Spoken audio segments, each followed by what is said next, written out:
Introducing to you our boxers. In the red corner, we have Kamsa Montaz of Kidapawan. And his opponent, in the blue corner, Efraim John Barwiz of Cotabato Province. The game of first round. Pati atol. Bang! Nice ka! Bong! Bang! Bang! Bang! Knockout atol! Bang! Knockout! Bang! Bang! Bang! Nice ka! Good. Bilang na! Oh, wala na! Surrender na! Oh! Surrender na! Surrender na! Surrender na! Surrender!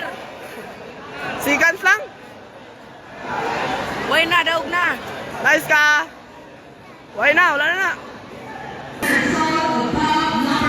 Right, babi akon? After 20 seconds of the world, Ah, 20 seconds!